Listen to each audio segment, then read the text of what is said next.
If you use your ready-to-wear size, stop right now. One of the biggest mistakes sewists makes happens right before the pattern's even opened. Choosing the wrong pattern size. In this video, I'll show you how pattern sizing works and why it's different from store-bought clothing and which measurement actually matters when you're deciding what size to cut. This step alone can completely change how your garment's going to fit. Getting the size right sets you up for success before you even touch your sewing machine.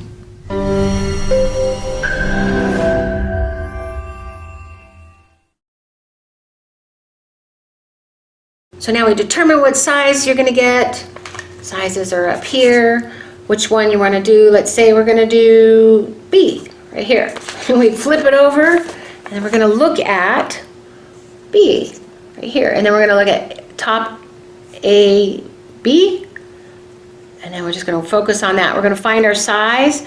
This pattern is in XX small and XX large. It's like covers all of the sizes. Wow. It's because it's a very simple top. The more fitted a garment, then they only go like a couple sizes like that. So this one is just going to cover them all. So this one says body measurements right here. That's your body measured correctly. And all they do, they get the bust, the waist, they have the bust, waist, hip, and we don't need the hip. There's also back, neck to waist. That's from that little knot on your back to your waist. That tells the length of your torso. Get this whole chart done, and you can even take this to a tailor shop. Maybe they'll call ahead and then see if they'll do these for you too. Get them done and you can have them. But this just basically will tell you where the waistline's hitting and all that. I know in my early days when I fit perfectly into a size 8 dress form, but I was just, everything fit great except my torso was 1 inch longer on everything. So dresses and things were a problem. But just get to know your measurements and this will all help. Hip right here, by the way, hip 9 inches below waist. That 9 inches means like you have your waist to 9 inches down is generally the fullest part of your hip. Now your hip is not your hip bone, it's a little lower because the hip goes the whole way. So I always say to my students, if they would just say butt, what is your butt size right here? It would really help because then people would measure correctly, because 9 times out of 10, I watch people measure themselves. Like, I measure your hips, and I'll watch, and they're like on the hip bone, and they don't know where their hip is at. It's they could just say butt, it would be good. But so let's say we're going to do the 30, my bust was 36, 38. So 36 right here, then I'm going to go down in the medium right here. And then the bottom part, also it says medium, and then it says it's 14 to 16. This is giving both. Then you're going to go down, European sizes, you don't need to do that. And then we're going to go down to the yardage. Right here it says 1 5/8 and 1 1/4. Do you know what 45 or 60 is? I also have a video on this, on what are the widths of fabric. So 45 or 60 means how wide fabric is. Like this is a bolt of fabric here, right here. So you have the length that goes around the whole bolt. So that's the length. That's about how much yardage you would need. The width of it is how wide it is from there. It's always on the bolts, they're on a fold. If it's a roll, it's just one. It'll always tell you on the end of a bolt. Make sure, like this one, this is like not the bolt that this came in, so make sure if you're buying it, it's probably, if you're buying it at a fabric store, it's on the right bolt. But it'll say 45, it might say 35. I know 35 is generally, it might be a vintage yardage because they used to be 35 inches wide. But fabrics will go 40, 42, all the way to 60. And sometimes in between, might be 52, 49, that kind of thing. So if it's 49, you would use the 45 inch. So the 45 and the 60 mean the width of the fabric. And they're just giving you the two most common widths. So if it's 52, you might use the 45 line. If it's 58, probably the 60 line. So basically, if If it's 45 inches wide, your pattern will fit. There's a whole cutting layout that I'll show you when we get into the instructions. But if you're doing a 60 inches wide, you need less fabric most of the time because you can fit the pattern pieces in a little more because there's more width. So that's what that means.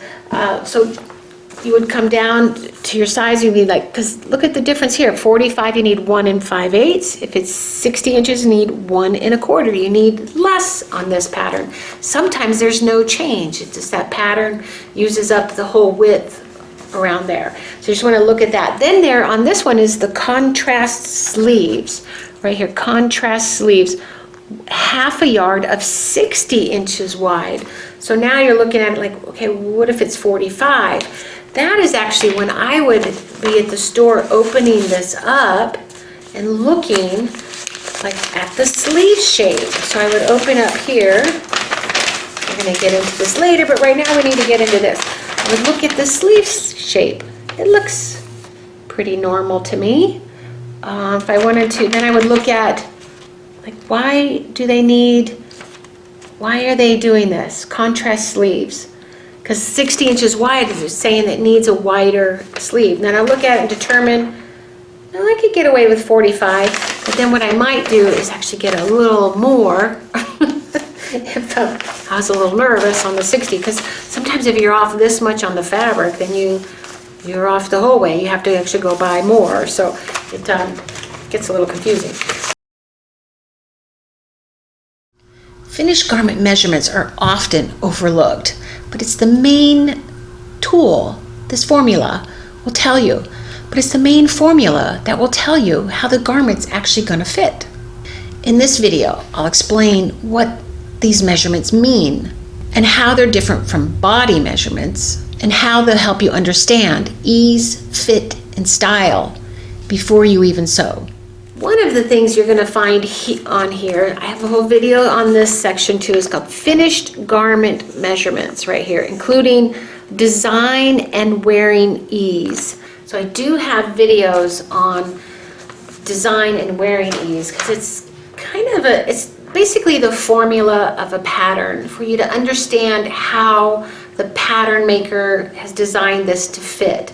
In the video I have a handout there called Design and Wearing Ease. This is what the video looks like. It says, what is wearing and design ease? I believe this handout is there. And it explains it so that it shows the formula on there. I also have this pattern fit formula. That's how to use in the wearing ease on here. So wearing ease is a formula of, if you take your measurement and you have to add for movement to walk in it and all and put it on, that pattern has, let's say you're a 40-inch hip. That pattern has to measure 42 to 43 inches for it to go on and move with you, to fit perfectly. If it's 40, it's going to be too tight. So you need that wearing ease. If that's a garment you want to just fit you perfectly. Then there's a thing called design ease, and that is the designer added more fullness to the pattern to give it the design. Your finished garment measurement might be like you're 40, but the finished garment measurement is 50.